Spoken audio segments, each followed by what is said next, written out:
Biome क्या है, इसका प्रयोग किसके लिए किया जाता है? तो बायोम पौधे तथा प्राणियों का एक समुच्चय है जो किसी बड़े भौगोलिक क्षेत्र में पाया जाता है। यह मुख्यतः भौगोलिक क्षेत्रों के वर्गीकरण के लिए प्रयोग किया जाता है। उदाहरण के लिए वन बायोम, मरुस्थलीय बायोम, टुंड्रा बायोम, घास स्थल बायोम। बायोम के अंतर्गत क्या क्या शामिल किया जाता है? तो इसके अंतर्गत स्थानीय भाग के या किसी स्थलीय भाग के सभी पादप प्राणी समुदायों को सम्मिलित किया जाता है। किसी बड़े भौगोलिक क्षेत्र में पाए जाने वाले सभी पौधे और जानवर मिलकर एक बायोम बनाते हैं। वन बायोम कहाँ पाया जाता है? इसकी मुख्य विशेषताएं क्या हैं? वन बायोम विषुवत रेखा के 10 डिग्री उत्तर और दक्षिण की तरफ दक्षिण अक्षांश के बीच फैला हुआ है। यहाँ का औसत तापमान 25 डिग्री सेल्सियस है और रहता है, और वर्ष यहाँ 20 से 200 सेंटीमीटर या उससे अधिक वर्षा होती है। मुख्य विशेषताएं हैं: वर्ष भर ऊंचा तापमान, नमी अधिक रहती है, सघन घने सदाबहार वन पाए जाते हैं, यहाँ बायोडाइवर्सिटी बहुत अधिक होती है। एग्जाम्पल के लिए अमेजन के वर्षा वन, कांगो बेसिन के वन, दक्षिण पूर्वी एशिया के वर्षा वन। सवाना वन बायोम कहाँ पाया जाता है? यह विषुवत रेखीय आर्द्र जलवायु प्रदेशों में पाया जाता है। सवाना बायोम की विशेषताएं क्या हैं? तो यहाँ वृक्षों का अभाव होता है, घास पाई जाती है, यहाँ घास की लंबाई 5 मीटर तक हो सकती है। घास भूमि बायोम क्यों बनता है, इसकी क्या विशेषताएं हैं? तो कम वर्षा के कारण यहाँ वन नहीं बनते और केवल घास उगती है। और एग्जाम्पल के तौर पे कुछ घास स्टेपीज, प्रेरीज, पंपास। प्रेरी घास कहाँ पाई जाती है? उत्तरी अमेरिका में। स्टेपीज यूरोप और उत्तरी एशिया। स्टेपीज यूरोप और उत्तरी एशिया। सवाना बायोम अफ्रीका और ऑस्ट्रेलिया में पाया जाता है। पंपास घास दक्षिण अमेरिका के अर्जेंटीना और उरुग्वे में पाई जाती है। डाउन्स ऑस्ट्रेलिया में पाई जाती है। कैंटरबरी घास न्यूजीलैंड में। वेल्ड दक्षिण अफ्रीका में पाई जाती है। पुस्ताज हंगरी में। कैंपोज दक्षिण अमेरिका के ब्राज़ील में पाई जाती है। लानोस दक्षिण अमेरिका के वेनेजुएला में। ऐसा कौन सा महाद्वीप है जहां घास परितंत्र नहीं पाया जाता? अंटार्कटिका महाद्वीप। मरुस्थलीय बायोम की विशेषताएं क्या है? यहाँ पानी की कमी होती है, पानी की कमी के कारण नागफनी तथा बबूल के वृक्ष मिलते हैं। टुंड्रा बायोम की विशेषताएं: यहाँ प्राथमिक उत्पादकता बहुत कम होती है, 40 सेंटीमीटर से भी कम वर्षा होती है, बर्फीले तूफान आते रहते हैं, दैनिक तापांतर बहुत कम होता है लेकिन वार्षिक तापांतर बहुत ज़्यादा होता है। टुंड्रा का अर्थ है उच्च भूमि। टुंड्रा बायोम वृक्षहीन क्यों रहता है? तो यहाँ वर्षा बहुत कम होती है, यहाँ तापमान बहुत कम होता है, और जो भी वर्षा होती है वो हिमपात के रूप में होती है, इसलिए।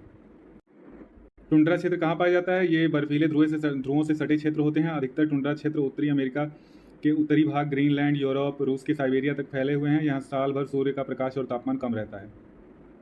टुंड्रा क्षेत्र में पृथ्वी की कुल पादप प्रजातियों का कितना हिस्सा विकसित होता है? क्यों? तो यहाँ विश्व की कुल पादप प्रजातियों का लगभग 3% भाग ही विकसित होता है, क्योंकि यहाँ सूर्य के प्रकाश की कमी रहती है। टुंड्रा बायोम में मृदा परमाफ्रॉस्ट के रूप में पाई जाती है। ये एक ऐसी मिट्टी होती है जो साल भर जमी रहती है, इसमें पोषक तत्वों की कमी होती है, और इस क्षेत्र में जो भी उभयचर वो सरीसृप रहते हैं वो शीत निष्क्रियता या हाइबरनेशन का प्रदर्शित करते हैं, अर्थात वो गुफाओं में छिप जाते हैं। टुंड्रा बायोम की जैव विविधता और जैव भार कैसा होता है? टुंड्रा बायोम निम्न जैव विविधता वाला और कम जैव भार वाला बायोम होता है।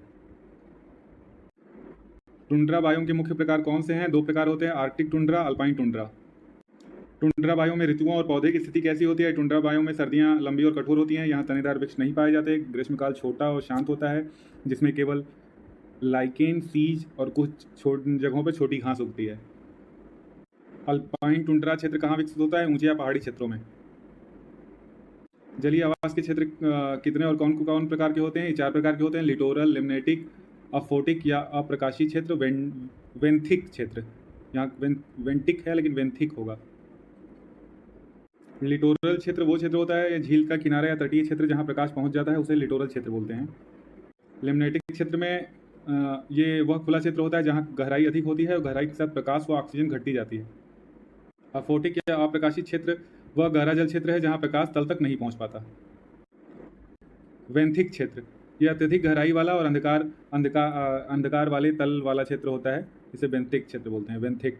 पारिस्थितिकी पिरामिड कितने प्रकार के होते हैं? 3 प्रकार के, संख्यात्मक पिरामिड, बायोमास पिरामिड और ऊर्जा पिरामिड।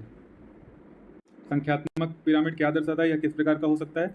संख्यात्मक पिरामिड प्रत्येक पोषण स्तर पर जीवों की संख्या को दर्शाता है। यह उल्टा सीधा दोनों हो सकता है, घास के मैदान और तालाब में यह सीधा होता है, जबकि वन पारिस्थितिकी तंत्र में उल्टा हो जाता है। बायोमास पिरामिड क्या दर्शाता है? ये प्रत्येक पोषण स्तर पर सभी जीवों के शुष्क भार को दर्शाता है, और स्थलीय पारिस्थितिकी तंत्र में यह अधिकतर सीधा होता है, जबकि जलीय पारिस्थितिकी तंत्र में यह उल्टा बनता है। ऊर्जा पिरामिड क्या दर्शाता है, क्या विशेषताएं हैं इसकी? ऊर्जा पिरामिड हमेशा सीधा बनता है, केवल 10% ही ऊर्जा अगले पोषण स्तर तक स्थानांतरित होती है, बाकी 90% का ऊर्जा का क्षय हो जाता है। सहजीविता क्या है? सहजीविता में दोनों प्रजातियां लाभान्वित होती हैं, जैसे माइकोराइजा और कवक। परजीविता पैरासिटिज्म में दोनों को लाभ होता है, और दोनों में से एक को लाभ होता है, दूसरे को नुकसान। परभक्षण प्रेडेशन, एक को लाभ दूसरे को हानि। रामसर सूची में शामिल होने वाला विश्व का पहला स्थल ऑस्ट्रेलिया का कोबोर्ग आइलैंड।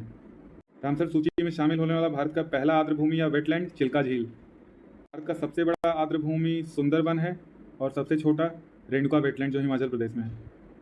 भारत का पहला कृत्रिम आर्द्रभूमि हरिके बैराज। भारत में सबसे अधिक रामसर स्थल कहाँ हैं? तमिलनाडु में 20। मैंग्रोव पारिस्थितिकी तंत्र कहाँ पाए जाते हैं, उनकी क्या विशेषताएं हैं? ये विषुवत रेखा के पास पाए जाते हैं, कम ऑक्सीजन वाली जगहों में होते हैं जहाँ मीठा और खारा पानी मिलता है। मैंग्रोव जड़ों द्वारा श्वसन करते हैं और मृदा अपरदन को रोकते हैं। इकोटोन क्षेत्र कहाँ पाए जाते हैं? दो पारिस्थितिकी तंत्रों के बीच। मैंग्रोव पारिस्थितिकी तंत्र की विशेषताएं क्या है? ये इकोटोन क्षेत्र में पाए जाते हैं, कम ऑक्सीजन वाली जगहों पर जहाँ मीठा और खारा पानी मिलता है। ये जड़ों द्वारा श्वसन करते हैं, मृदा अपरदन रोकते हैं। भारत में सर्वाधिक मैंग्रोव क्षेत्र किस राज्य में है? इसका प्रतिशत कितना है? सर्वाधिक मैंग्रोव पश्चिम बंगाल में है और भारत की कुल मैंग्रोव का 42.45% है और पूरे भारत में मैंग्रोव आवरण देश के कुल भौगोलिक क्षेत्र का 0.15% है। 0.15। टॉप 5 राज्यों में पश्चिम बंगाल, इसके बाद गुजरात 23.66, अंडमान निकोबार 12.39, आंध्र प्रदेश यहाँ पे 8% है, 8 हाँ, और महाराष्ट्र इसका ये 5वें स्थान पे है।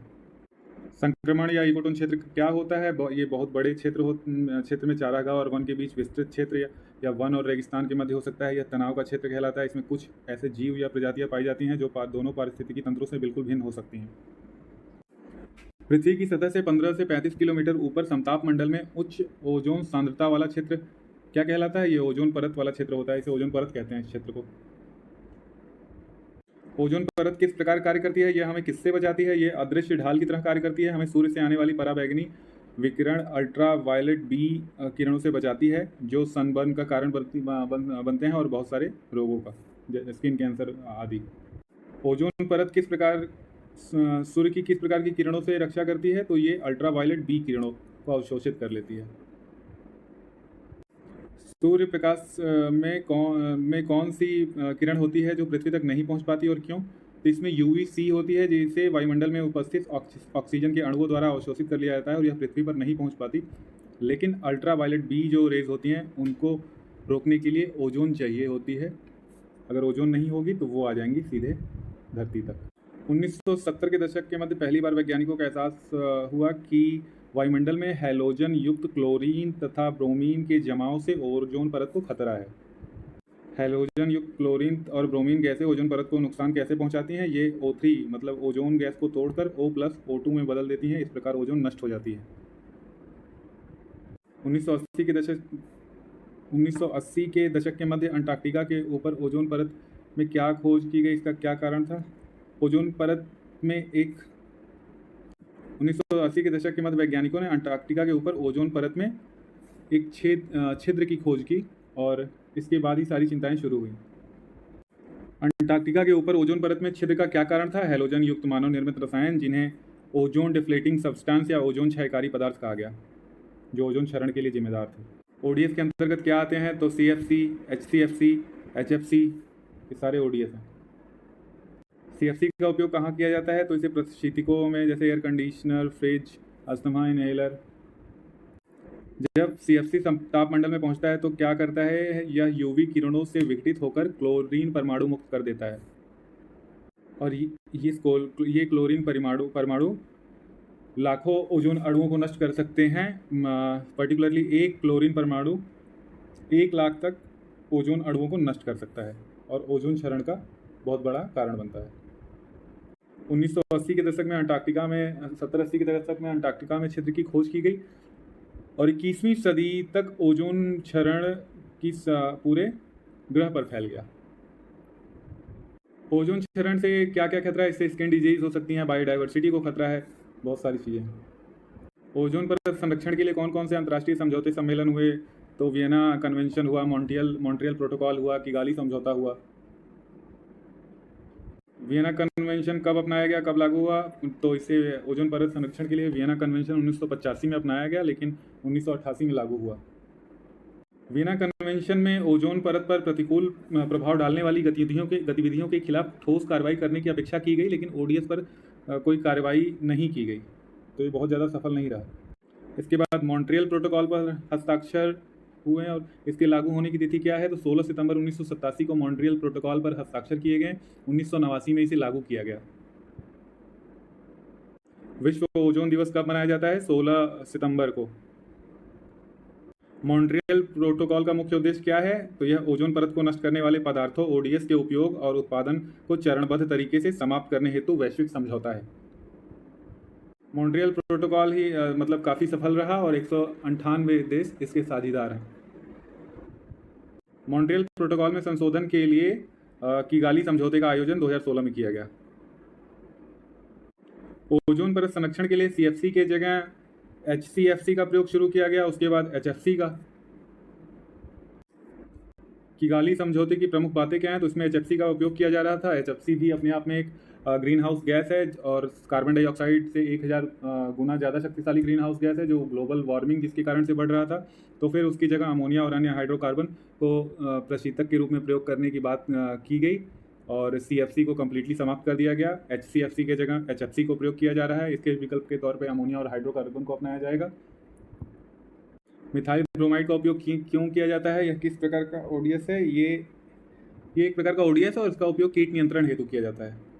मॉन्ट्रियल प्रोटोकॉल के तहत ओडीएस का क्या हाल हुआ? 99% ओडीएस को समाप्त कर दिया गया। ओजोन असेसमेंट रिपोर्ट यूएन ने जारी की। इसके द्वारा इसके अनुसार ओजोन परत कब 1980 के स्तर पर लौटेगी? तो अंटार्कटिका में ओजोन परत 2066 तक 1980 के स्तर पर लौटेगी, बाकी पृथ्वी पर 2040 तक 1980 के स्तर पर पहुंच जाएगी। ओजोन असेसमेंट रिपोर्ट किसने तैयार की? यूएन ने। ओडीएस पर वैश्विक प्रतिक्रिया ने तापमान पर क्या प्रभाव डाला है? तो ओडीएस पर वैश्विक प्रतिक्रिया ने तापमान को 0.5 सेल्सियस से 1 डिग्री सेल्सियस तक बढ़ने से रोका है, क्योंकि ओडीएस स्वयं अपने आप में बहुत सारे ओडीएस ग्रीन हाउस गैस हैं जो कि ग्लोबल वार्मिंग का कारण भी थे, साथ ही साथ उससे ओजोन क्षरण के लिए भी जिम्मेदार थे।